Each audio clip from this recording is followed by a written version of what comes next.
Muito bem. Sheila.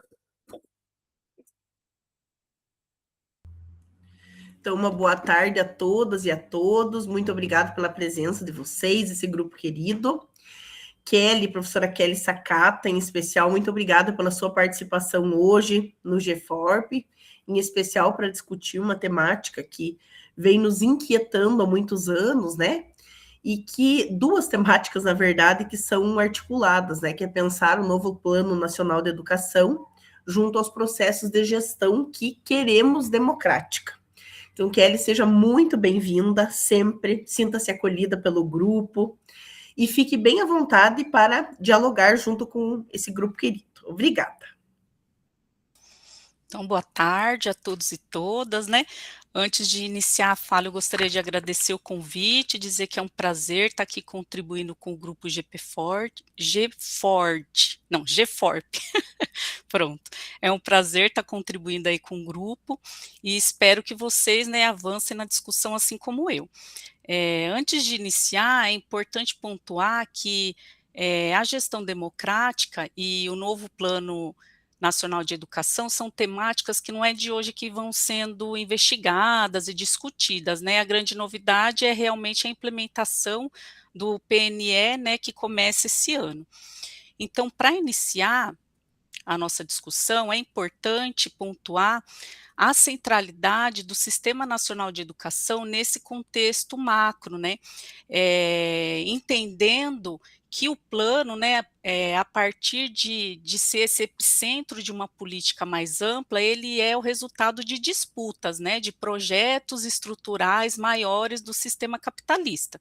Então, é sempre bom a gente situar da onde que vem essa discussão, como que é a implementação das políticas, qual que é o resultado da escrita dessa política antes de adentrar o plano propriamente dito. Então, a última discussão que eu participei do plano, desse novo plano nacional de educação, foi na ANPAE, né, na ANPAE da Bahia. E lá, o que que a gente percebeu, né?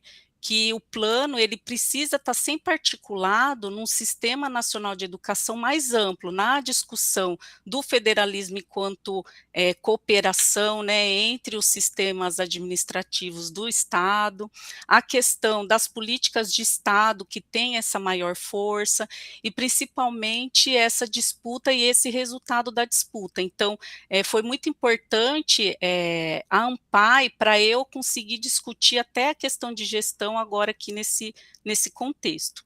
E daí o que a gente observa? Para além do PNE ser um centro, né, um epicentro, como eles colocam ali, da política a nível do Estado, né? Essas instâncias colegiadas, né, que permeiam esse sistema e também o novo plano.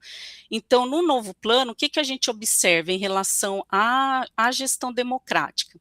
Que a gestão democrática, antes, ela era discutida num princípio muito pontual, do plano anterior, né, de 2014, 2024. E agora não, ela tem um princípio, uma participação nesse novo plano de forma mais articulada, de forma mais engedrada em todo o novo plano, e toda a escrita do novo plano, né? Então, nesse primeiro momento, eu vou tratar sobre isso, sobre essas diretrizes dentro do plano, né, o que ele traz de novo. Depois eu vou tentar fazer, na minha fala, essa comparação entre o plano anterior, 2014, 2024, e o plano de 2026, 2036, e por fim a gente vai trazer, vou tentar trazer para vocês algumas percepções que eu tive a partir da ANPAE, sobre o plano, né, principalmente sobre a questão da gestão democrática. Porque o que eu percebi? Não é consenso entre os estudiosos de gestão democrática que o plano ele avançou. Né? Então, muitos estudiosos, eles focam também em algumas fragilidades, e outros, eles indicam alguns avanços. Então, vou tentar fazer esse preâmbulo mais para o final da fala, nesse sentido, para dizer quais foram os avanços, né, nessa comparação com o PNE anterior, e quais são ainda alguns entraves, né, para poder ter essa concretização da gestão democrática. Então, como eu já havia falado, uma das principais diferenças que a gente vai observar na análise é que o plano anterior ele era mais pontual no que se refere à gestão democrática, e esse novo plano não, ele vem de forma mais articulada, né, especialmente na própria escrita, desde o início até o final do novo plano, né, ele vai trazer também essa questão das instâncias, né, desse contexto federativo, como eu falei anteriormente. Então, vai trazer a perspectiva dos fóruns, dos conselhos, da própria escola, das instâncias colegiadas como num todo. E ele perpassa essas discussões em todos os objetivos, né, não só no objetivo específico da gestão democrática. Então, só para a gente entender essa transição, a gente observa que lá em 2014 ele estava realmente focado na meta 19, a gestão democrática, e daí a gente observa que por conta de todo o contexto de 2016, né, até meados de 2022, a gente teve aquela paralisação e o congelamento de verbas que dificultou grande parte, já tem muitas pesquisas sobre isso, né, dificultou grande parte da concretização do plano, né, acabou virando mesmo letra morta, mas a gestão democrática nesse contexto, ela não teve um grande avanço, né, além da escrita ser um pouco frágil no plano anterior, ainda teve essa questão do financiamento. Daí teve todo depois o movimento de 2024 com a CONAI para poder discutir e ampliar tanto o desenvolvimento do Sistema Nacional de Educação, quanto a questão da concretude, né, e finalização do novo PNE. Então, o que a gente observa que só de ter feito em tempo, né, eu diria até um tempo recorde, se a gente for pensar historicamente o desenvolvimento dos planos, da própria LDB, a gente observa que foi em um período muito rápido, né, que a gente conseguiu essa concretização e alguns avanços que a gente vai ver posteriormente. Então, essa nova lei, ela está estruturada, né, a Lei 15.388, de uma forma diferenciada do plano anterior, e a gestão democrática, como eu já havia falado, ela perpassa, ela articula todo o texto, né, dessa nova lei. Então, antes, o que a gente observa que a perspectiva era uma perspectiva mais da gestão pública, uma perspectiva gerencialista, e agora ela tem alguns avanços, né, principalmente depois das discussões da CONAI 2024. Então, antes ela tinha um foco na eficiência, a questão da meritocracia, competição, questões mais voltadas ali ao capitalismo mesmo. A seleção de gestores era exclusivamente por mérito técnico, né, e certo ranqueamento no contexto das avaliações externas, né, e tinha uma questão de controle muito forte. Então, agora a gente observa na escrita como num todo do PNE 2026-2036, essa participação social mais marcada em todos os objetivos, né, a questão da emancipação, da justiça, da qualidade social, ele não está mais com a escrita como no anterior, que era muito por etapas educacionais, níveis e modalidades de forma muito reta, né, digamos assim, muito vertical, digamos assim. Agora não, agora a gente já observa que há uma certa leveza e foco em algumas questões, né, e aqui o foco é da gestão democrática, mas é muito importante a gente fazer esse contexto de como que está escrita. Por quê? Porque nessa escrita a gestão democrática ela ganha um corpo maior, né, tanto dentro das outras modalidades, quanto dentro das etapas, né, da educação, quanto propriamente do objetivo específico, que é o objetivo 18. Então, teve um avanço também na seleção de gestores, né, que antes era feito dessa forma exclusivamente por mérito, agora tem a questão da eleição e da consulta, né, à comunidade, associada a critérios técnicos, mas também há um controle e uma certa avaliação, né, vai ter aquele monitoramento a cada 2 anos, mas tem uma avaliação avaliação periódica ali no que se refere ao trabalho dos diretores, né, dos gestores. Então, ele acaba tendo um controle social, uma responsabilidade um pouco mais coletiva por conta dessa escuta, e ele foca bastante em formação, né, tanto dentro do objetivo quanto nos outros objetivos e outras temáticas do plano. Então, a gente observa,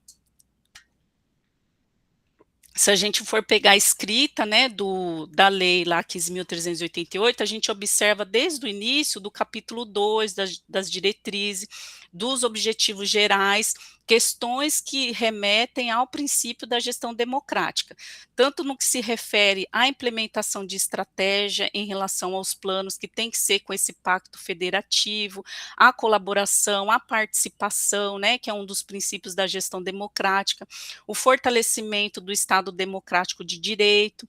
A gente observa também no capítulo 4, em relação aos planos decenais, a questão da elaboração por meio de conferências, né?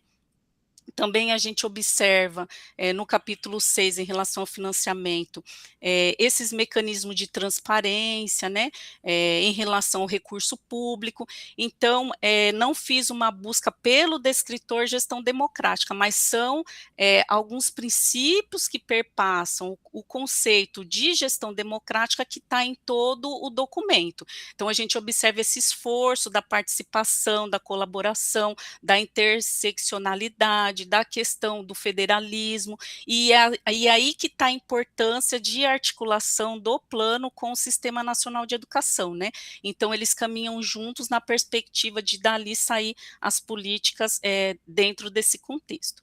Então, entrando ali nos objetivos, acho que eu vou ler ele por primeiro, deixa eu ver se ele está por aqui. Não, vou voltar. Deixa eu continuar aqui.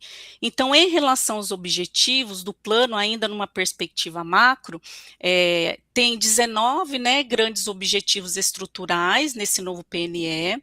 Desses 19, tem 73 metas no total, sendo que 58 metas elas são mais mensuráveis, então elas são mais, eu não diria claras, mas mais objetivas do que o plano anterior. E dessas 371 estratégias que tem no total, pelo menos 253 elas são mais flexíveis em processos de implementação, né? Ou seja, o plano anterior, que trazia muita questão sem ser muito incisiva, como, por exemplo, incentivar, estimular, nesse novo plano não, ele já diz de forma mais direta que tem que se assegurar, que instituir, então é um documento que ele é mais incisivo, né, no que se refere às estratégias, ele é mais claro do que o plano anterior. E daí, fazendo um comparativo rápido, das 20 metas diretas, né, agora a gente tem 19 objetivos, os objetivos, eles são numerados, então o objetivo que se refere à gestão democrática, ele é o 18, mas ele vem por uma temática, então tem a temática 18, o objetivo descritivo dessa temática, e o desmembramento em 3 metas e algumas estratégias, então é esse mais ou menos o corpo do novo documento. Então, a avaliação que era antes frequentemente aberta e mais solta, né, tinha falhas até de acompanhamento, nesse novo plano a gente observa um Sistema Nacional de Avaliação um pouco mais integrado, um pouco mais direcionado, né, e a exigência de mensuração de resultados a cada 2 anos. Eu não vou problematizar agora a questão de avaliação, né, principalmente a avaliação por resultados, como a gente problematiza, porque no próprio documento ele não faz essa vinculação direta nesse sentido que a gente traduz, né, de avaliação para o resultado. Então, a avaliação, ela sempre vem acompanhada, e isso a gente vê o tensionamento na escrita do texto normativo, né, de questões de qualidade, entendida de forma mais ampliada, questões de processos, então não dá para fazer uma leitura aligerada que seja uma avaliação para resultado como a gente faz academicamente, né, nas nossas escritas em forma de crítica. E por último, em relação a esse comparativo no quadro, a questão da expansão acelerada de vagas e insumos, né, nesse tem um tensionamento de qualidade social, equidade, diversidade e gestão democrática como eixo articulador. Então, em todo documento a gente observa esse tensionamento. Até é importante pontuar que nos eventos que eu participei, nas escritas que a gente está observando que está emergindo a partir dessa nova proposta, a gente observa o tensionamento da palavra governança, que remete desde os anos 2000, né, numa forma assim de abrir muito o processo de governação, como diria lá nos escritos lá de Portugal, né, num sistema que abra para o privado. Aqui não, aqui a governança, a gente observa que há um uso de governança junto com a questão da democracia, há uma escrita assim um pouco truncada, que é o reflexo desse tensionamento, né, dessa qualidade social, dessa questão da democracia, ao mesmo tempo, algumas escritas nessa perspectiva de governança, né. Então, é bom pontuar que a meta de gestão democrática anterior, né, do plano de 2014-2024, ela não foi alcançada, principalmente pela questão do financiamento, mas também por uma questão de escrita que não era tão incisiva, né, não era tão clara, enquanto a forma de acompanhamento dessa gestão democrática. Então, aqui eu trago alguns dados, né, a predominância de indicação puramente política, a falta de regulamentação de uma política de acompanhamento para identificar esses princípios da gestão democrática e também a lógica meritocrática, né? O VAR e o Fundeb, eles vieram no sentido bem posterior, mas a gente já observa esse entrecruzamento de dados aqui. E daí o que antes era uma gestão da avaliação mais pelo ranqueamento, essa proposta do novo plano, como eu já comentei, mas é bom a gente frisar, ela parte da criação desse Sistema Nacional de Avaliação, com contexto, pelo menos na parte escrita, né, que a gente está pensando primeiro nessa parte escrita do documento, de uma avaliação mais diagnóstica, formativa e emancipatória, né, escritas do próprio documento. Então, ele vai indicar um contexto que considera o nível socioeconômico e a infraestrutura na gestão dos resultados. Então, a gente observa que há uma amplitude desse significado de avaliação que consegue sair um pouco de uma perspectiva puramente de ranqueamento. Então, isso tem um consenso maior que foi um grande avanço.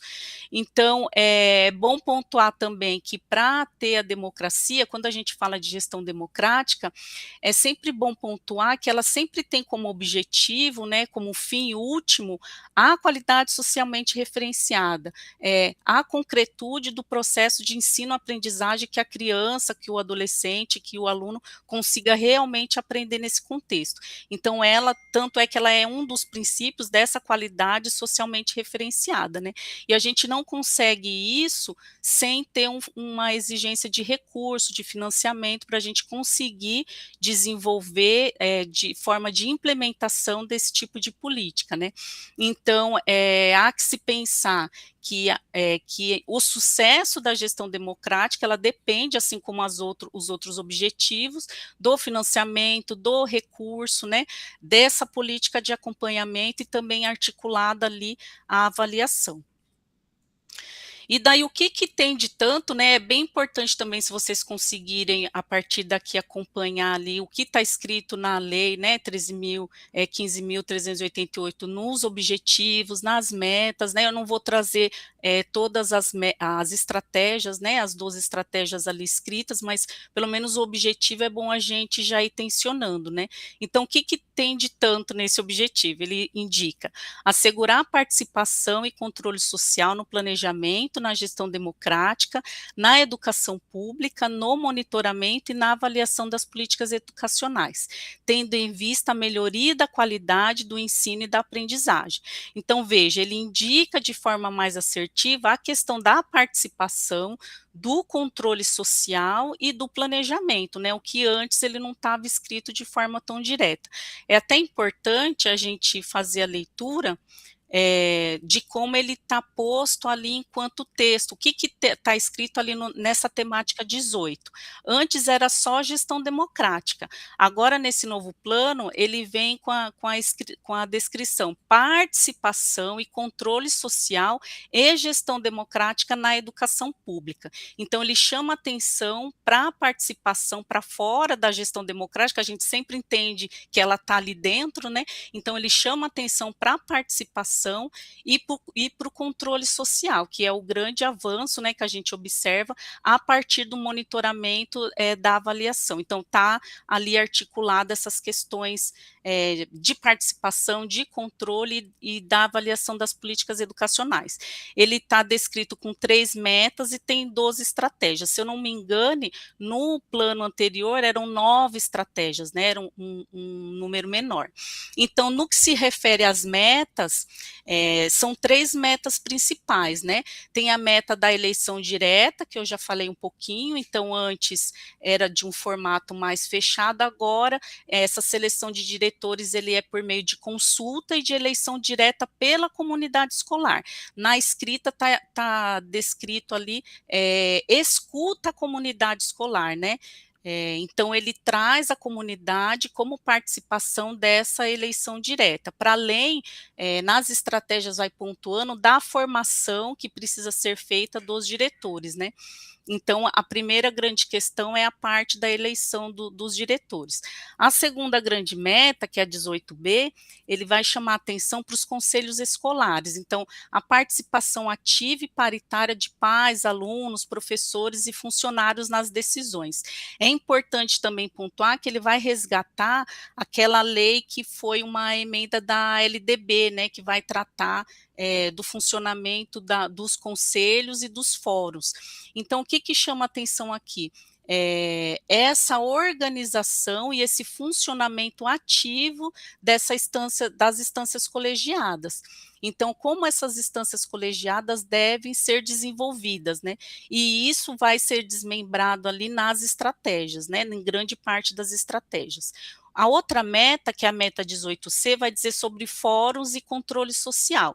Então, a gente observa que tem as instâncias colegiadas internas, né, a escola, e tem, agora ele chama atenção às instâncias colegiadas para fora, ali do contexto educacional, que eles falam que é a parte externa, né.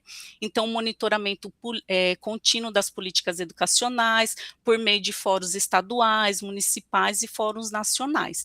Então, a importância dos fóruns, né, que toda a normativa da gestão democrática, ela já vem tensionando desde 2023 com essa indicação ali na LDB. E daí o que a gente observa também no decorrer das estratégias? A questão da autonomia.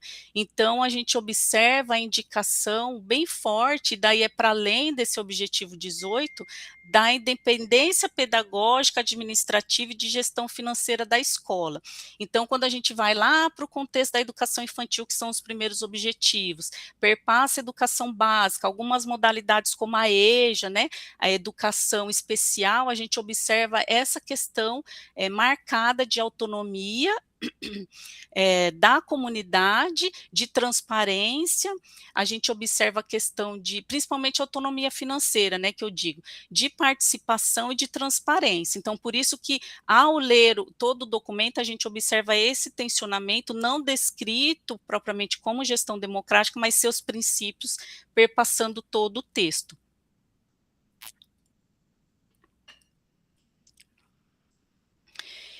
E essa autonomia, ela perpassa a questão, além da questão financeira, né, a autonomia administrativa, do própria gestão do espaço, dos tempos, das rotinas, é bem marcado também a questão do projeto político pedagógico, aí específico nas estratégias do objetivo 18, né, que ele tem que ser feito com liberdade, por meio da discussão com a comunidade, da abertura e da participação por meio das instâncias colegiadas, né, e a escola efetivamente democrática, então, aí sim por meio dessa autonomia financeira, que é a participação direta dos recursos em relação às necessidades locais. Então, é importante a gente verificar que está bem marcado essas 3 questões no documento como um todo, mas no objetivo 18 ela vem de forma bem descrita, né, nas estratégias. E daí, pensando de forma com mais reflexão em cada meta, o que a gente percebe? Que essa consulta, depois a gente vai entrar nas questões de crítica, né, que fazem o documento, ela coloca que é preciso ouvir a comunidade escolar, mas ela não amarra, então pode ser que a gente sabe, a gente que estuda política, né, todos aqui que estudam política, a gente sabe que a escrita é uma coisa e na parte da implementação e de desenvolvimento dos planos estaduais e municipais a gente vai observando algumas brechas, né, algumas aberturas, e uma das aberturas é essa, né, ele coloca que tem escuta à comunidade, mas não coloca a forma, o formato, que daí vai variar especialmente dessa autonomia de cada localidade.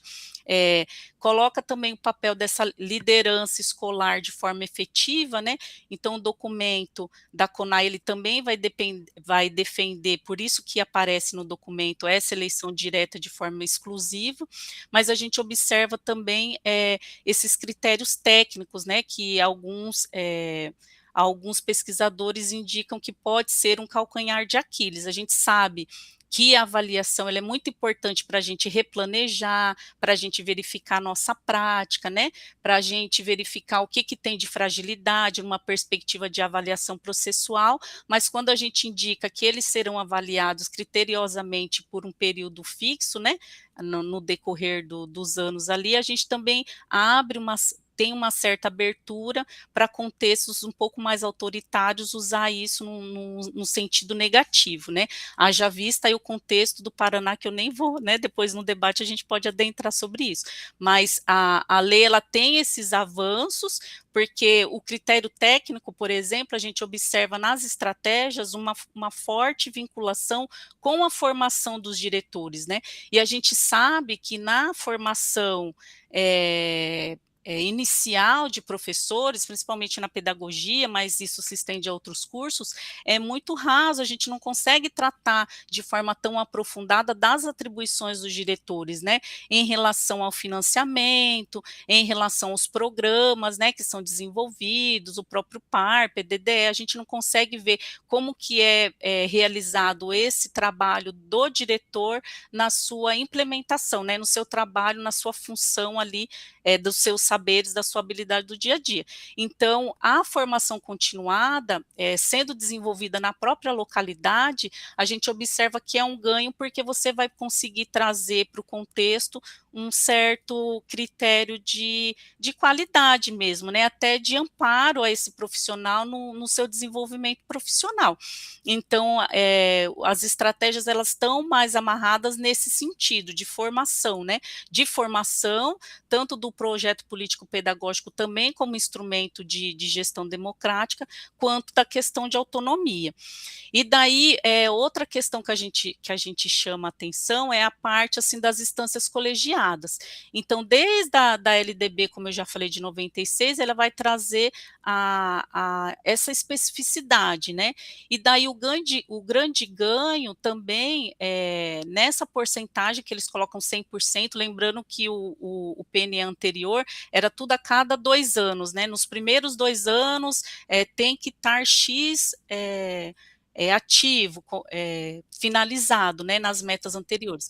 E aqui não, aqui a gente vê que a questão das instâncias colegiadas, ela tem um corpo maior, né, tanto da formação dos conselheiros e das conselheiras, tanto dessas instâncias dentro da escola quanto fora da escola, tanto da participação da comunidade, né, dessa representatividade, da questão do orçamento, porque eu trabalhei em rede um tempo, quando a gente trabalha em rede e está atendendo o conselho, você precisa de carro para fazer visita, você precisa atender os pais, você precisa ter uma estrutura minimamente organizada, espaço, então no dia a dia de conselho, para ele rodar tanto fora, né, quanto dentro, tem uma certa dificuldade, às vezes até o horário, né, eu lembro que quando eu era pedagoga em escola, até o horário que você coloca, vai ter participação do pai, não vai ter, porque a maioria são pais trabalhadores, né, então tendo toda essa realidade, trazendo alguns exemplos para quem está no universo ali da educação básica, toda essa realidade, a importância de ter um orçamento, de ter uma formação, de ter essa questão de composição paritária para poder avançar nessas discussões, né. e avançar na questão da qualidade de atendimento da gestão democrática. Então, o texto, né, nesse sentido, as estratégias elas são muito mais pontuais, né, nesse sentido de formação, de paridade, do que o anterior. E daí a meta 18 também, ela está conversando ali com a LDB dessa questão de implementação de fóruns. Então, se a gente for observar os 5.500 e pouco municípios que tem, poucos têm fóruns realmente ativos, né?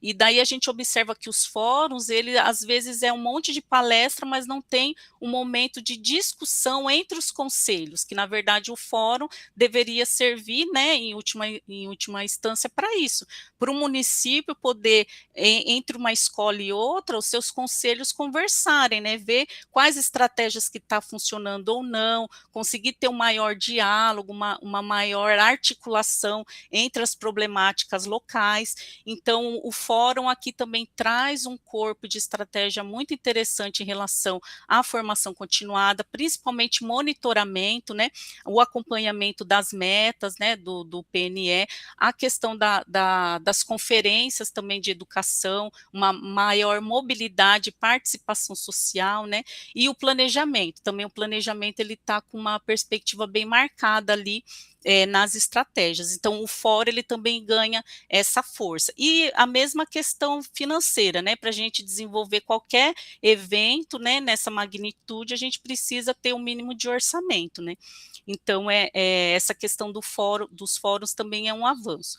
Então, além dessas questões colegiadas, de instâncias colegiadas, ele indica ali na meta 18B que pelo menos 100% das escolas de educação básica precisa estar com esses conselhos escolares instituídos, e daí tem uma maior clareza, porque se você for nas escolas, todo mundo vai dizer, não, aqui tem conselho escolar funcionando, mas será que realmente existem atas e registros sobre esses conselhos? Será que realmente as pautas advêm das cadeiras que compõem, né, as pessoas que compõem e representam esse conselho? Será que ele não é no sentido de ele é instituído de forma mais burocrática, só de assinar uma ata e de avançar sem muita discussão? Então, ele traz essa questão da discussão, do papel de liderança, né, dos diretores nesse contexto, de mobilizar a comunidade escolar para o desenvolvimento desses conselhos, né.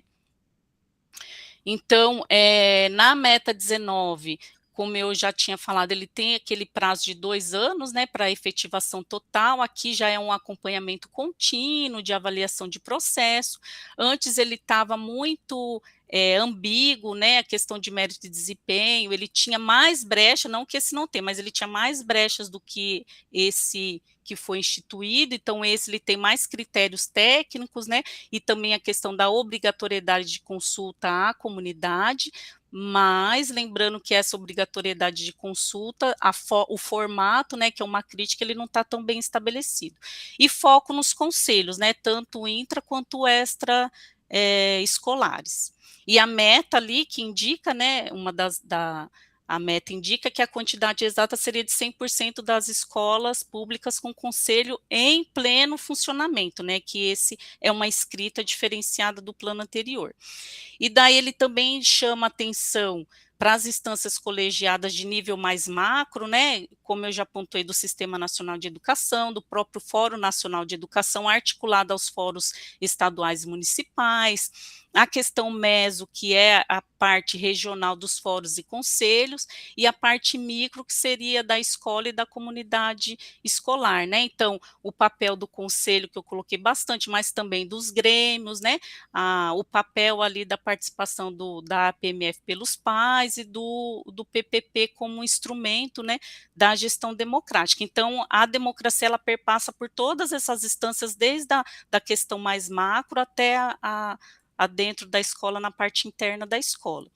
Então, para além dos conselhos, ele traz a questão dos grêmios estudantis, né, a questão do protagonismo, a garantia de livre organização e sem retaliação, que não estava tão explícito no anterior, essa associação de pais e mestres de forma de integração mais orgânica, né, chamando a atenção para essa liderança, né, coloca bastante a liderança e o papel do diretor, e assembleias escolares com esse fórum, né, então, os conselhos e assembleias articuladas sempre ao fórum, que seria numa unidade maior, de uma instância maior do momento de discussão ali da localidade, né? Aí aqui a gente traz algumas questões, né, para a gente ir pensando. Então, as métricas mais claras, né, seriam os aspectos positivos desse novo PNE. Então, o estabelecimento de 100% como meta de alcance, né, especialmente na meta 18 e 18A e 18B. Essa questão da gestão democrática não ser isolada, uma meta isolada, mas ele é estrutural, com 253 metas, aliás, estratégias mais táticas, né, uma articulação federativa. Então, até por conta do Sistema Nacional de Educação, ele traz uma questão de atribuições mais distribuídas, né, uma resistência institucional. Então, a retomada do Fórum Nacional como órgão central, né, para avaliar os resultados a cada biênio. Então, apesar de ter essa questão de avaliação, enquanto estrutura, seria o fórum, que seria esse órgão central para avaliação, né, desses resultados a cada biênio. Traz o papel do fórum, né, nesse sentido. As questões negativas, né, que têm sofrido maiores críticas. O setor privado. Então, foi um ganho, né, no meu ponto de vista, uma menção e uma exigência dessa gestão democrática, transparência e controle. Ela ficou muito restrita à escola pública, né, ela acabou ignorando as demandas da CONAI, e daí, por que ignorou? Porque a CONAI que estava tensionando a regulamentação do setor privado. Então, não há uma regulamentação direta em relação ao setor privado, e isso pode ter tensionamento tanto para questões positivas quanto negativas, né? Não menciona. Eu vou abrir um parênteses aqui. O que a gente observou lá no estudo da ANPAI, no simpósio? A gente observou que há uma perspectiva muito grande do setor privado nesse novo PNE no que se refere ao uso de tecnologias. Então, as tecnologias, elas ganharam um corpo muito grande nesse novo texto do PNE. E daí, quando a gente observa a forma de implementar essa estrutura tecnológica, do uso de tecnologia, do uso de alguns sistemas, a gente percebe que há uma abertura muito grande do setor privado. Então, para a gente pensar que eles, me parece que perderam espaço em alguns objetivos, mas se for olhar no total do plano, ele ganha uma proporção muito grande no que se refere ao uso de tecnologias, ao desenvolvimento de formação, por exemplo. Então, tem uma ameaça semântica também, a substituição do termo eleição direta, né, que é uma exigência popular, pela palavra consulta. Então, é aqui que é aquela brecha que eu havia falado para vocês, né, não é a nomenclatura eleição direta, mas consulta, né, no texto legislativo, que daí você, dependendo da leitura, né, quando a gente for desmembrar no plano estadual, no municipal e nas localidades, pode ter alguma manobra ali que não consiga atender essa exigência. A educação superior. Eu fiquei assim, você tem que procurar e investigar e pegar a parte da educação superior no texto, que é outro objetivo. A gente não vê a menor ênfase na relação de eleição direta, de paridade dos reitores, né? Então, é uma questão que foi bem reivindicada, mas no que se refere à educação superior, a gente não observa essa menção. O que tem um porte muito grande, uma escrita muito grande na educação básica, a gente não sente essa escrita na educação superior, né, esse tensionamento na educação superior. E a questão do financiamento, né, então, não há garantias, a gente vê ali que tem vínculo com a questão de financiamento, com o CAC e tudo mais, mas aí tem algumas travas, a questão da autonomia financeira. Alguns estudiosos indicam que pode ser até uma questão de escrita, mas que na hora de implementar essa autonomia financeira ela caia por terra, né? Então ainda é um grande risco.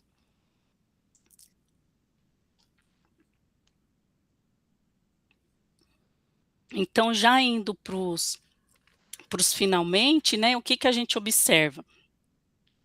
A gente observa que esse Plano Nacional de Educação atual, ele teve um grande avanço, né, pelo que vocês conseguiram observar, no que se refere à escrita, né, da gestão democrática. Ela aparece como um eixo articulador de todo o plano. Houve avanço no sentido de maior concretização até de verbos desses objetivos, das próprias estratégias, né, uma questão mais direcionada no que se refere à gestão democrática. O princípio da gestão democrática, ele está articulado em toda a escrita do texto, principalmente, né, no objetivo 18 mesmo, salvo na educação superior que deixa a desejar. O plano anterior a gente observa que foi mais como um apêndice, ele aparecia muito atrelado só à meta 19 específica, né, não teve essa vinculação estrutural, teve a questão do contingenciamento de verbas, que todas as metas sofreram, não foi só a meta 19, e isso que a gente espera que não ocorra nesse novo plano, né, porque a gente observa que tem autonomia financeira, tem toda a escrita, tem a transparência, mas depende de políticas de acompanhamento que deverão ser desenvolvidas no decorrer dos 10 anos, e também da questão própria do financiamento, para que consiga realmente ter uma participação ativa, né, porque depende disso, principalmente dos fóruns, né, e dos conselhos externos à escola. Então, para a gente refletir que esse movimento de primeira análise, né, que a gente viu que tem poucos escritos sobre gestão democrática nesse novo plano, então a gente observa que em poucas análises a escrita, ela teve certo avanço, ela tem algumas brechas, e principalmente em relação a mérito, à avaliação.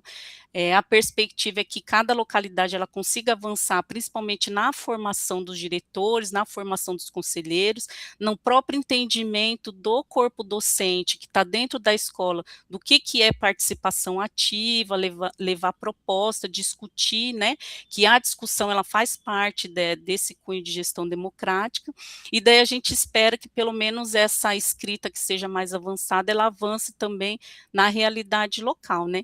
Então eu acho que é isso. Eu agradeço, né, esse espaço de primeiras reflexões sobre a gestão democrática que eu estudo ao longo da minha formação enquanto professora, né, e vamos ao debate. Estou aqui à disposição. Obrigada.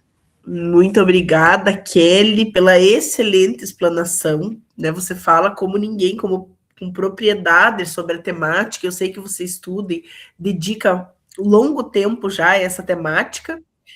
E agora nós vamos abrir, então, para comentários, se alguém tiver alguma pergunta para fazer, né? Como a Kelly falou, abrir ao debate.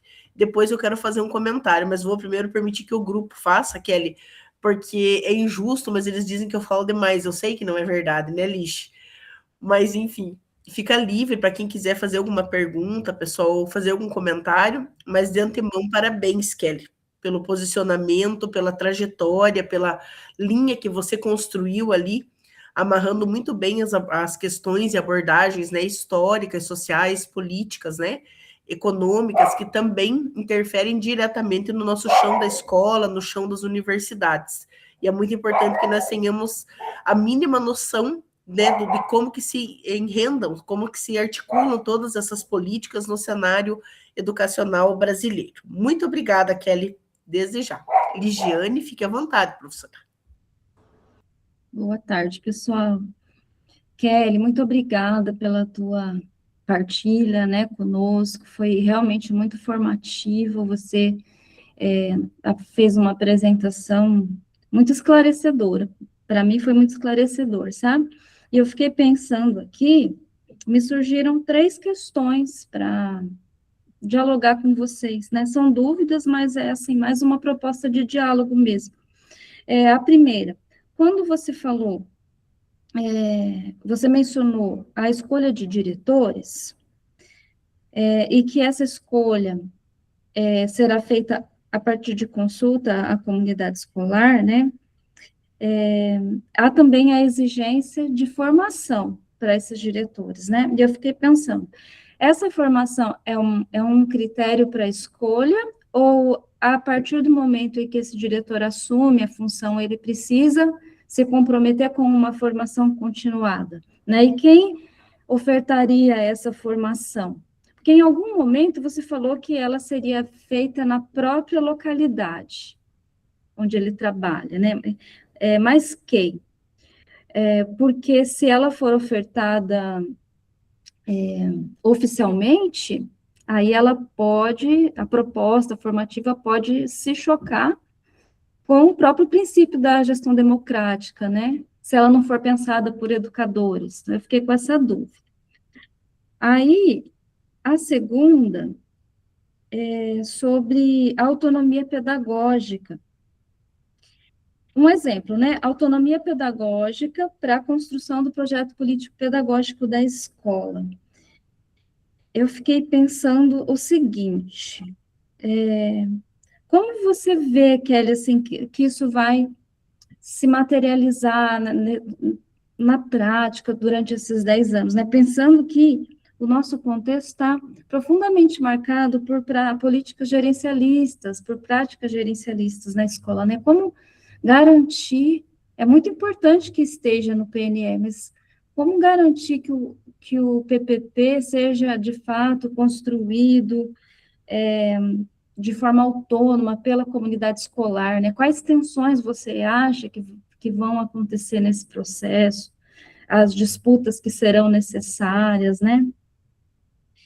E aí, por fim, tem um quadro seu ali de comparação entre o antigo PNE e o atual, em que você mencionou que o anterior tinha um prazo de 2 anos, né, para efetivação, prazos, às vezes, irrealistas para a concretização de objetivos, assim, ambiciosos, né, e que o novo PNE propõe um acompanhamento processual a cada 2 anos, que seria feito pelo Fórum Nacional de Educação, é isso, né? A meu ver, assim, você está com um olhar, de certa forma, otimista para o plano, e isso me deixou feliz até, né, porque é uma pesquisadora, uma pessoa que está por dentro do debate, dos aspectos históricos e tudo mais. Mas você não acha que pode ser um problema, Kelly, porque se você institui assim, daqui 2 anos, isso aqui tem que ser cumprido, parece que isso exige um movimento mais objetivo para a coisa acontecer, né? E quando você diz, vai acontecer uma avaliação processual, parece que é uma forma também de ir jogando, empurrando para os anos seguintes, né? E talvez isso possa acarretar no não cumprimento das metas. Não sei, assim, queria ouvir você, né, os colegas que vocês pensam, mas agradeço desde já, viu? Foi muito bom.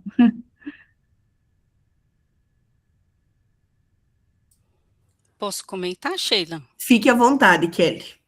Então vamos lá, peguei aqui minha anotação, porque foram 3 questões, né? Então, assim, em relação à escolha dos diretores, o que está escrito bem certinho, eu vou fazer a leitura, né, da meta 18A. Ela está escrito assim: assegurar que todos os diretores de escolas públicas sejam selecionados por meio de processo seletivo fundamentado em critérios técnicos de mérito e desempenho, seguido de escuta da comunidade escolar. Então, significa que tem que acontecer os 2 movimentos. Então, ele está ali, né? Não é ou isso ou aquilo. Então, o que os estudiosos, né? E o que a gente observa? Que o diretor, ele precisa fazer essa formação, passar por essa seleção, por meio de mérito, que seria essa formação, e como se fosse um teste para ele desempenhar ali a questão de diretor, seguido dessa escuta da comunidade escolar. Então, ele necessariamente precisa passar pelos 2 processos. E daí, quando a gente vai para a estratégia 18.3, que nessa estratégia que vai falar sobre a formação específica, né? Então, ela vai dizer que ela vai ser realizada por meio da cooperação intergovernamental. Então, vai ter essa oferta de formação específica, né? partindo do princípio da gestão democrática, para garantir que todos os gestores sejam avaliados de forma regular e periódica. Aí ele coloca aqui ainda, com garantia de publicidade e transparência acerca dos critérios de avaliação nos termos de suas respectivas carreiras. Então, por isso que a minha fala, ela vem dizer que vai ter a participação dessas questões de formação dos gestores em todos os níveis federativos, porque ele vai ser por meio de cooperação. Por isso que o sistema, no começo, ele tem essa força, né, de acordo com o plano. E isso na escrita, né? Então, lembrando que a gente está pensando só na forma da escrita do documento. Isso a gente observa que é um ganho, porque o meu otimismo, né? E não só o meu, mas de outros que estudam a gestão democrática, porque antes ele não tinha nem o que a gente conseguia avaliar. Então, eu lembro que quando eu estudava lá a gestão democrática, os artigos, tudo que eu ia tentar buscar nos documentos para escrita, não tinha nem o que escrever, porque ele não tinha nenhuma ferramenta para a gente conseguir fazer o debate. Então, pelo menos nesse plano, o avanço é esse, é de ter essa escrita, né? Então, ele diz que precisa dessa formação por meio dessa cooperação. Então, vai ter partes, né, já respondendo ali a sua questão, vai ter partes específicas, pelo que eu estou entendendo, de cada ente, né, para poder desenvolver realmente ali essa oferta de formação. E essa oferta de formação é obrigatória, aí voltando lá na meta, né? Então, ela é obrigatória, segundo a meta, para ele conseguir passar por esse critério técnico de mérito e depois a escuta da comunidade. Então, ele está atrelado. E daí, na sua segunda questão, sobre o projeto político-pedagógico, o que eu penso? Na verdade, aí é uma questão bem como pesquisadora mesmo, né, que vem se debruçando na questão da gestão democrática.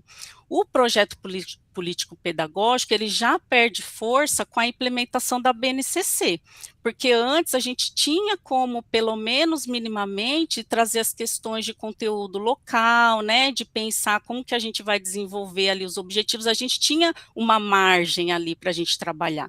Aí depois que a gente vê a implementação da BNCC, daí pronto, né, daí eu acho que ela acaba sendo, de certa forma, um pouco ilusória, digamos assim, que eu acho que essa parte de fragilidade, porque até que ponto a gente vai conseguir desenvolver um trabalho no PPP, sendo que a gente tem descritores muito definidos da BNCC e ela está amarrada com a avaliação externa.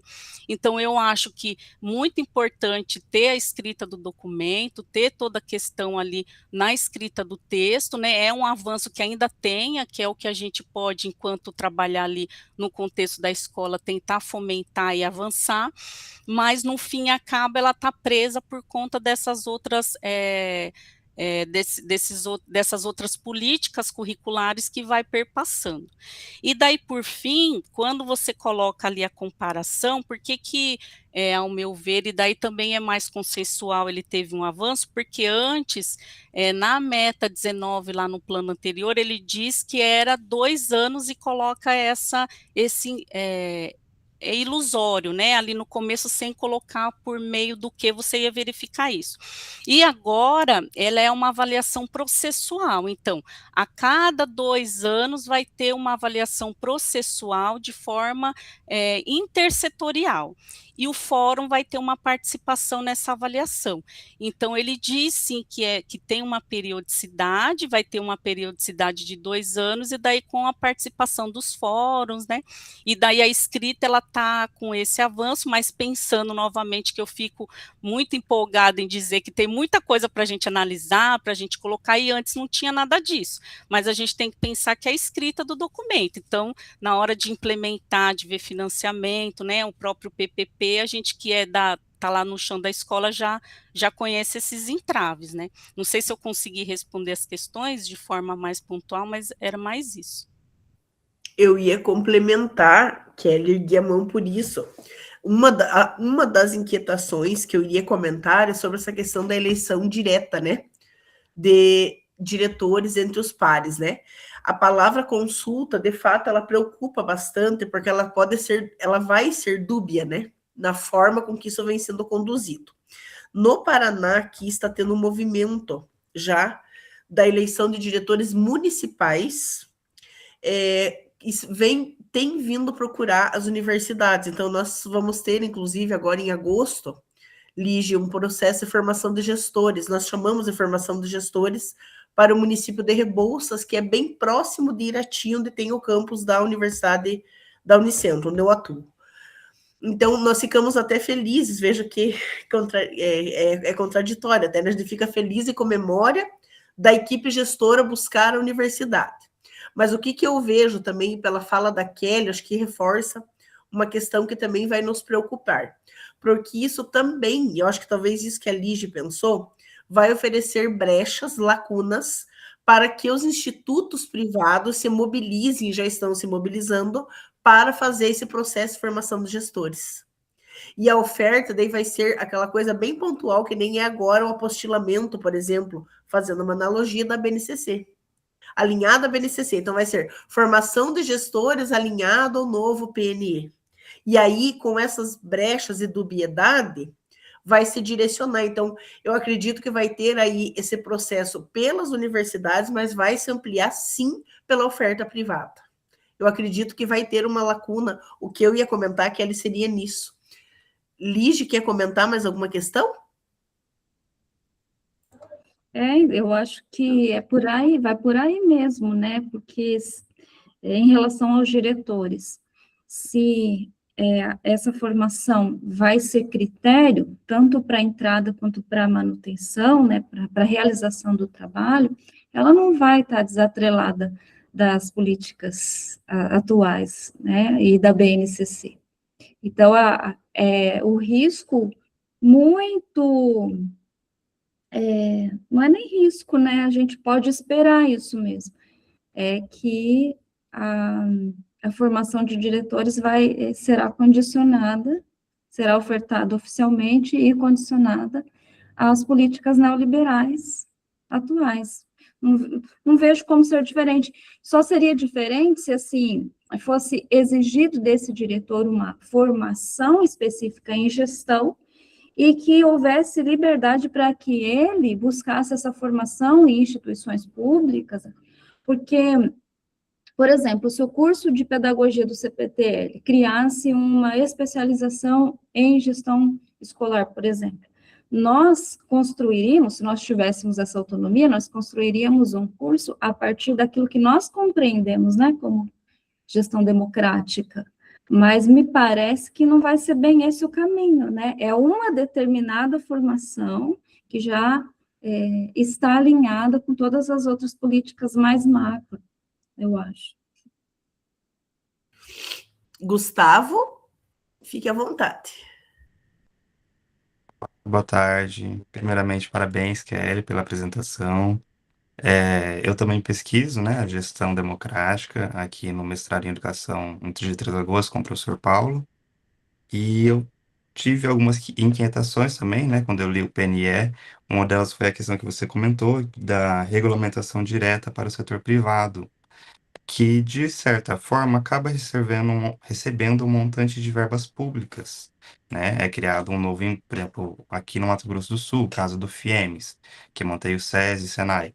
É criado um novo imposto para as indústrias, e esse imposto é direcionado para a rede FIEMES, que dá, agora em 2026, 60 milhões de reais. Uma verba que, de certa forma, fica igual ou próxima da verba da educação pública, né? E uma outra questão é que o próprio documento, né, o PNE, a BNCC também, que é o currículo da escola, não são elaborados democraticamente, né? Não recebe... Fala-se de gestão democrática da escola, mas o próprio documento não é elaborado democraticamente, né? Então, como que fica essa questão quando vai ser implementado? Não foi elaborado democraticamente, não é implementado democraticamente. É mais isso que eu queria comentar. Obrigado. Posso ir, Sheila? Pode comentar, Kelly, fique à vontade. Então, eu que estudo ali a relação público-privada, eu estou totalmente de acordo, né, com o Gustavo e com a Ligiane, a gente nem há que discutir que nesse contexto vai ser predominantemente abarcado pelo setor privado, e daí o que a gente precisa verificar é qual força isso vai ter em determinadas localidades, né? Então, por exemplo, como o fórum ele tem esse papel de formação muito importante, eu acho que a disputa da implementação ela vai partir muito da localidade, sabe, Ligiane? Então, assim, o Paraná, eu acho assim que é o exemplo negativo de como isso é desenvolvido, mas, por exemplo, aqui no Mato Grosso do Sul, a gente está fazendo alguns movimentos aqui onde eu trabalho no município de parceria, e a gente está conseguindo avançar, assim, numa perspectiva mais próxima com a universidade. Então, eu acho que realmente não tem como se iludir, o parceiro privado ele vai cada vez mais criando estratégias para dominar todo o contexto, desde o currículo até a questão de formação, até a questão de tecnologia, que a gente acha que vai ser bem forte, do uso de tecnologias plataformizadas e tudo mais, mas eu acho que o texto ele abre margem, pelo menos para essa disputa. Então, por exemplo, quando você vai para outros objetivos, que não é esse em específico, tem muita força ali que a gente viu que aparece essa disputa de parceria com o setor público, né? Então ele coloca muitas vezes, priorizar a parceria com o setor público. Então a gente vê que o texto ele é todo entruncado, como todo texto de lei que teve essa disputa interna. Então, eu observo que, pelo menos nessa disputa de braço, que concordo também, né, com um colega que não foi feito de forma democrática, também concordo, mas que teve muitos ganhos na escrita. Então, realmente, agora, pelo menos, tem uma brecha maior para o que se refere à gestão democrática, porque senão a gente não observa os avanços.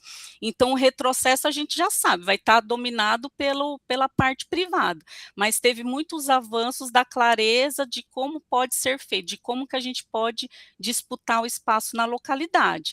Então, as nossas pesquisas apontam para isso, né, não há que se negar, em relação a imposto, em relação à plataformização, em relação à própria política de curricularização, mas quando eu observei, eu achei que ia estar bem pior.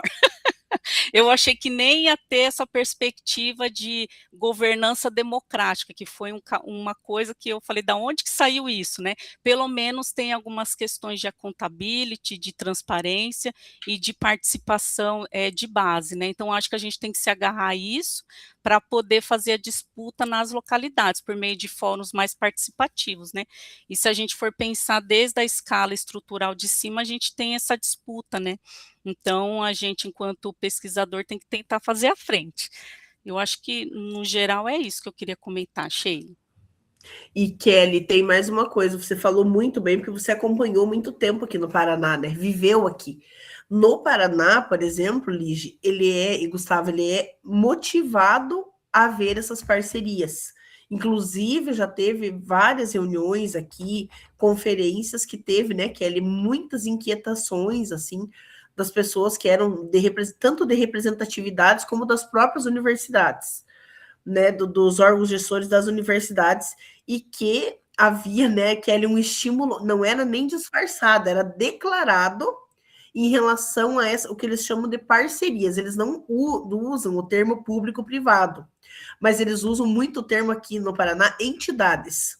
E aí, esse entidades fecha, obviamente, para os institutos, enfim, para as diversas frentes, né, de abertura público-privada dentro das universidades. E o interessante é que muitos deles, né, claro que é casual isso, né, que ele, de forma alguma ele é planejado, mas eles são também parceiros do governo, né, são pessoas assim, por exemplo, um deputado estadual tem uma empresa parceira no nome de um outro parente, mas que faz formação de professores, trabalha com formação continuada, né? Daí essa pessoa fica sabendo o processo licitatório, participa. Então, vejo muito isso presente aqui e com certeza vai haver nessa prática da formação de gestores.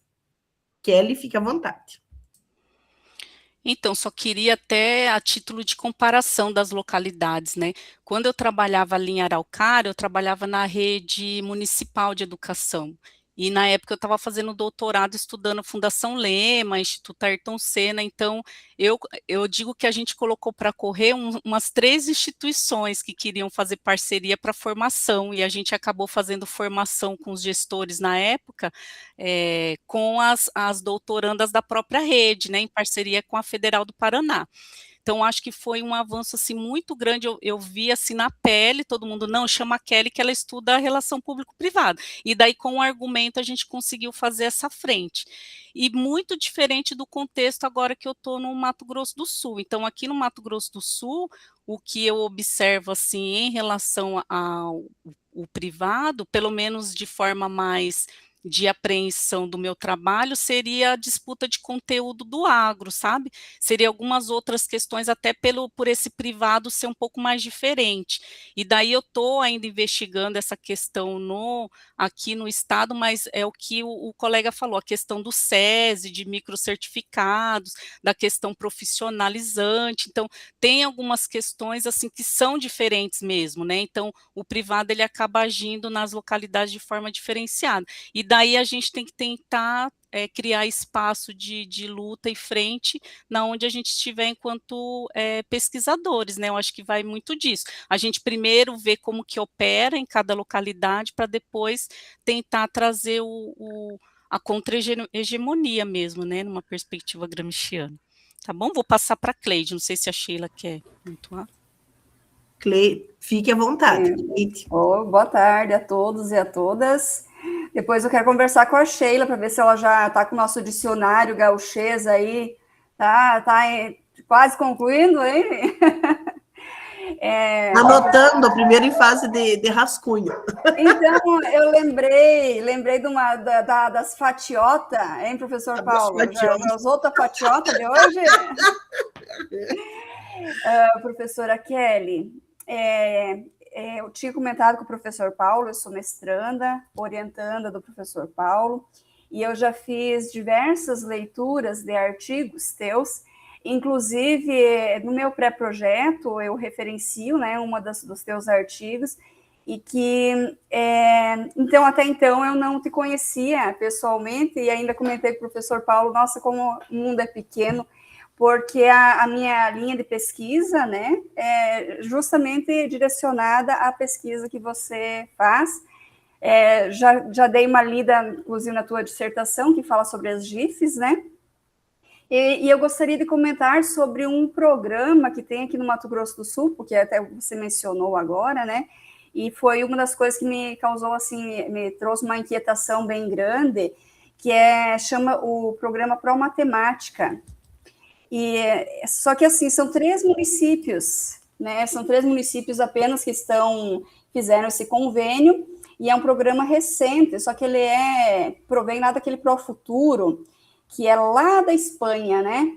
Então, devagarinho ele está tomando forma aqui no Mato Grosso do Sul. Aí eu só queria comentar sobre esse programa aí, né? Que eu sei que você é pesquisadora também na área. Perfeito, Cleide. Perfeito, fico muito feliz que esteja ajudando ali a escrita. A gente é uma rede, né, invisível, na verdade. Então, assim, sobre esse programa, eu não tenho muitos dados específicos dele, mas eu tenho uma orientanda de mestrado, ela entrou esse ano, que ela está fazendo um levantamento dos programas do Mato Grosso do Sul, tem ela e uma de iniciação científica, e daí nos 2 apareceu esse levantamento, mas ela não colocou, ela colocou os municípios, sim, ela tinha colocado os municípios, então depois a gente pode trocar ideias, de repente do que eu for avançando e do que você estiver fazendo a escrita, a gente pode fazer uma colaboração, mas realmente ele vem da Espanha e ele começa assim devagarzinho, e você vê, né, pelo que eu tinha observado, ele não tem atuação nos outros estados, por isso que a gente tem que ver a especificidade de cada estado, né, porque opera diferente. Eu lembro que lá em Ponta Grossa, a Fundação Lema concorrente da IA, e o Instituto Ayrton Senna saía, o Lema ia lá e batia na porta, então eles eram super concorrentes, sabe, do município. Então, às vezes, eles trabalham até de forma divergente, né, de forma concorrente mesmo, e não de forma colaborativa, como a gente vê ali no GIF, né. Mas fico à disposição, gostei que você está avançando nessa escrita, não conhecia ainda alguém que estivesse estudando o programa, tá bom? Fica à disposição. Muito bem. Mais alguém gostaria de fazer alguma pergunta, um comentário para a professora Kelly? Professor Paulo, quer fazer algum comentário? Quero. Não, primeiro agradecer. Cada castigo hoje, gente. Não contei, ele está no cantinho do pensamento hoje. Cantinho do pensamento. Do cantinho da vergonha. Primeiro agradecer à professora Kelly, né, pela contribuição. Muito importante, né? A gente vai somando olhares, né? E vai montando um pouco esse quebra-cabeça, né? Que é o entendimento das políticas, do ponto de vista da sua efetividade e do ponto de vista das suas intencionalidades político-pedagógicas, né? Isso são questões importantes para a gente poder compreender. É claro que eu sempre estou me inquietando com algumas coisas, né? Que você já me conhece, eu sou bem inquieto, eu não paro quieto, né? Minha cabeça fica voando com os negócios. E essa semana passada eu estava num debate com a professora Evangelista, né? Olinda Evangelista, da Federal de Santa Catarina, e ela é uma gramsciana da qual eu gosto muito de ler, né? Ela tem uma capacidade de análise das questões políticas atuais muito profunda. E ela levantou uma tese que eu gostei, né? Assim, fiquei me inquietando com a tese dela. Ela dizia que nós temos um problema para discutir, claro, ela está falando a partir da abordagem gramsciana, né? Nós temos um problema para discutir público-privado, privatização, parcerias privadas. E por que ela acha que nós temos esse problema? Porque ela acha que não tem como não ser privado. Nós não temos espaço público. Né? Veja, ela está dizendo que, do ponto de vista de como o Estado brasileiro, o Estado capitalista internacional se comporta, ele assume o Estado como ativo do capital.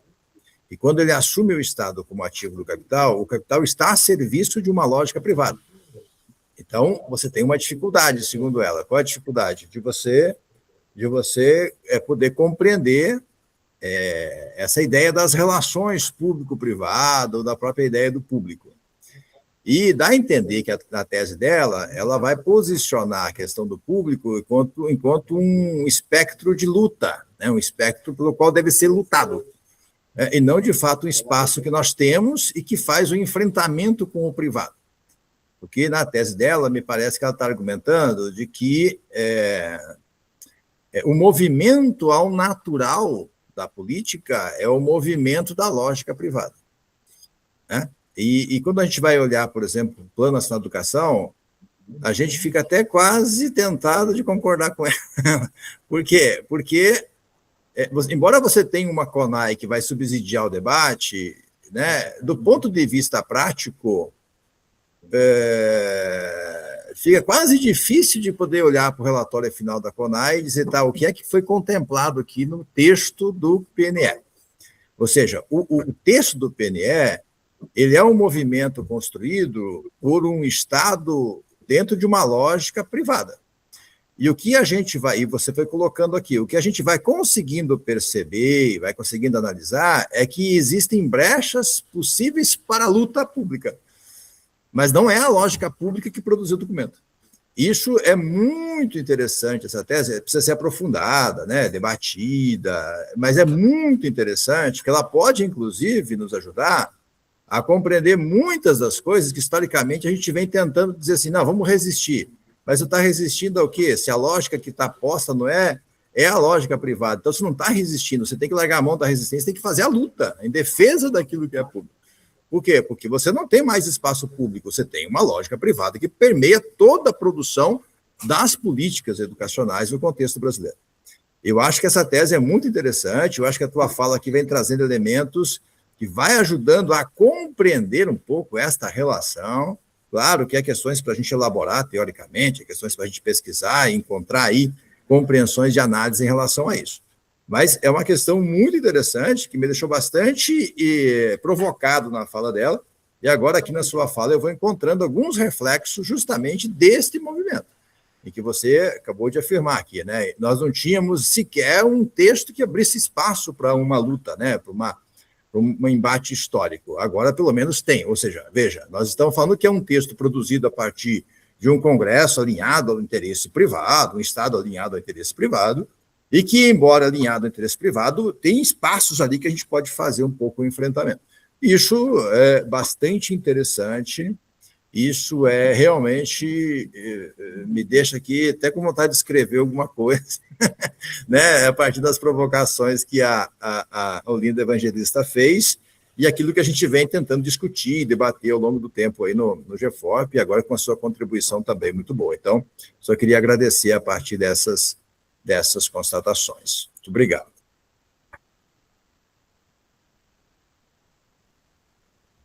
Paola, fique à vontade. Eu vou fazer uma pergunta e pode parecer bem leiga da minha parte fazer esse tipo de pergunta, tá, prof. Kelly?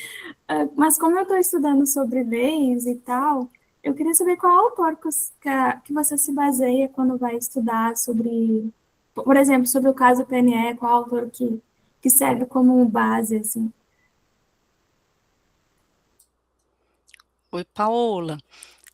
Vou responder primeiro a ti, depois eu falo sobre a fala do professor Paulo, né?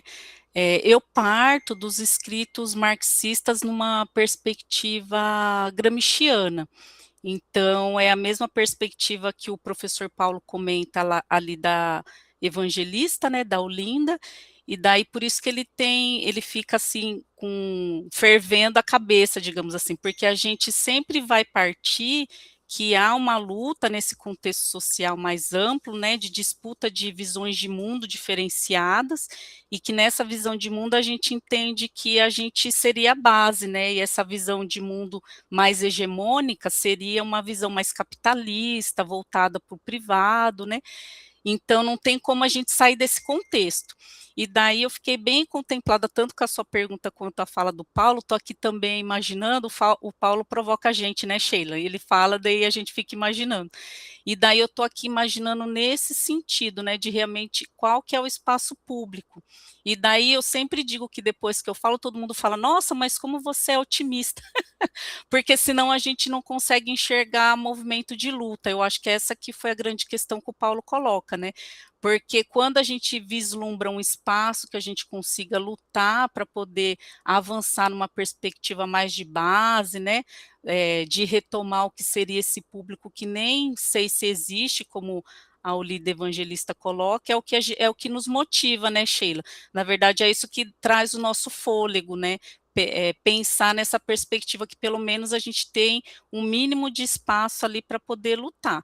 Fiquei bem apreensiva, pensativa sobre a contribuição do Paulo nesse sentido, Paulo, porque realmente que público que a gente tem, né? A gente defende uma coisa que está no mundo das ideias, né? Na hora que a gente vai implementar, o vislumbre é muito mais difícil, né? Muito mais espaço de luta mesmo.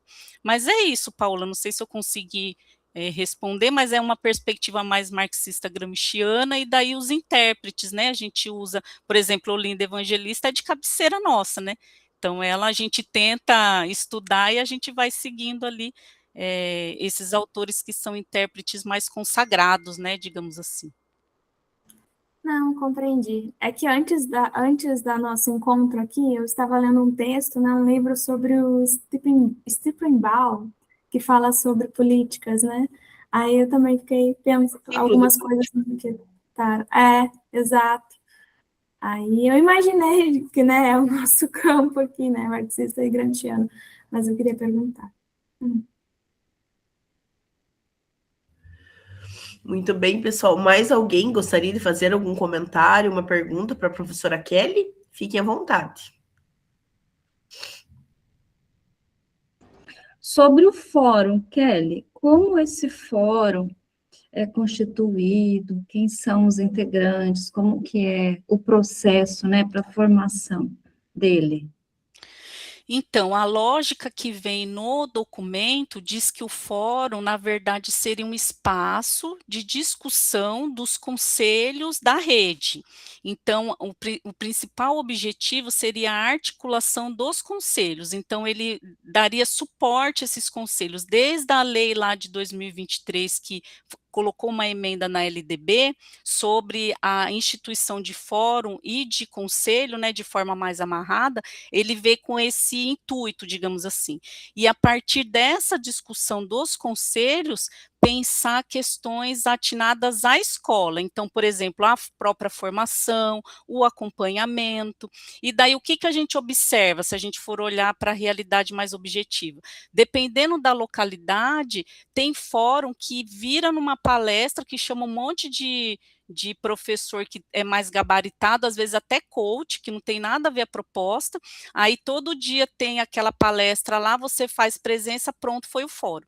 E não tem, assim, uma pauta que seja da rede, voltada para o conselho. Então, eu acho que o ganho, assim, um avanço seria isso, tipo, essa amarração que já vem da LDB de 2023, que vai dizer que o fórum, ela tem a perspectiva de discussão para os conselhos. Então, ele já traz esse objetivo.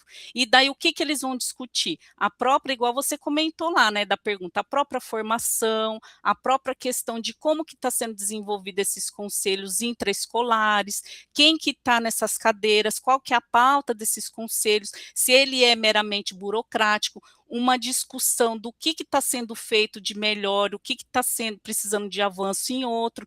Então, eu acho que a proposta em si, ela tem uma questão de avanço, mas é isso que a gente tem que voltar para a realidade. Quando você vai para a realidade, ou não tem, então, por exemplo, aqui no meu município, nem tem fórum. Então, agora que a gente vai, eu estou dentro do Conselho de Desenvolvimento do Plano Municipal, né? Do estadual eu não tive perna, mas do municipal eu estou. Então, quando a gente vai para o Conselho Municipal, eles não entendem a importância do fórum, nem fórum não tem.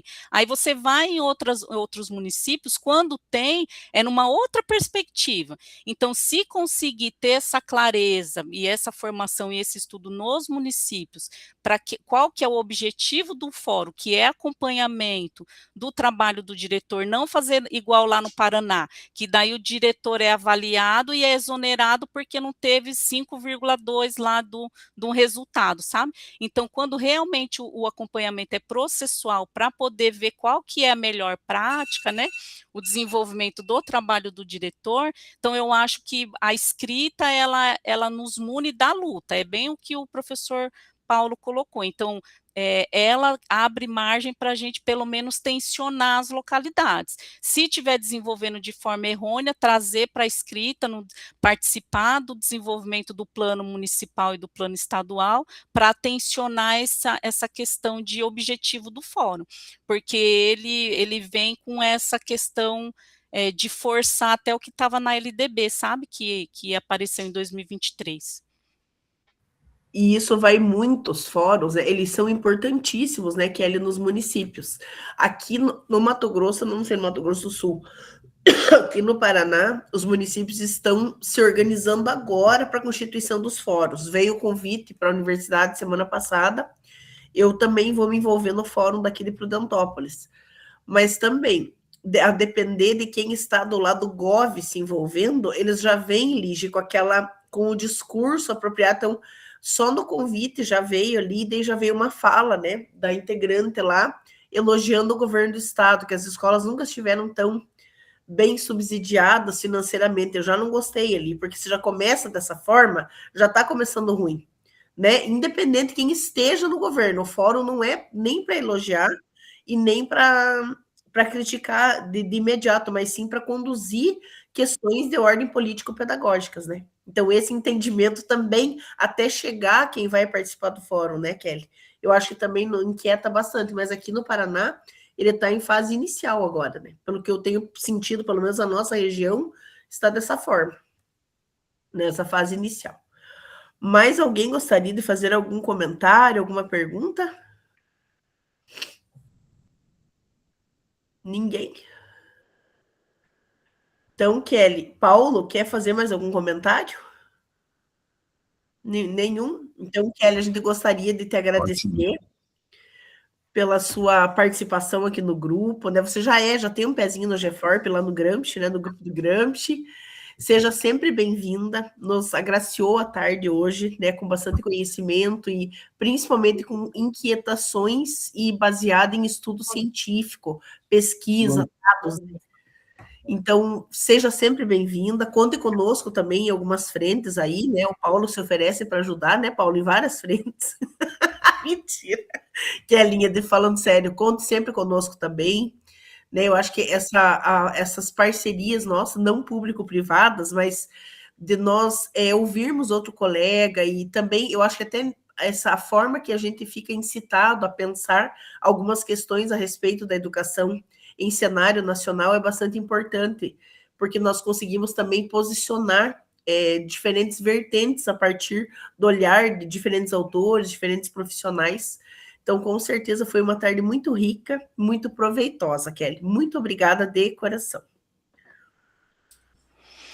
Então, agradeço o convite de novo do Paulo, agradeço toda a participação do grupo, é um grupo muito querido, né, a gente vai acostumando com o rostinho, com as falas, então fiquei muito à vontade e fico à disposição, né, para fazer novas parcerias público-público, pode falar assim, será? Tem que estudar a tese, tem que estudar depois a tese da Olinda, mas assim, fico sempre à disposição para a gente fazer essas trocas, tá bom? Obrigada. Muito obrigada, Kelly. Abraço, muito obrigado. Valeu. Muito bom. Abraço, Kelly. Tchau, Abraço, obrigada. professores. Muito obrigado, grupo querido.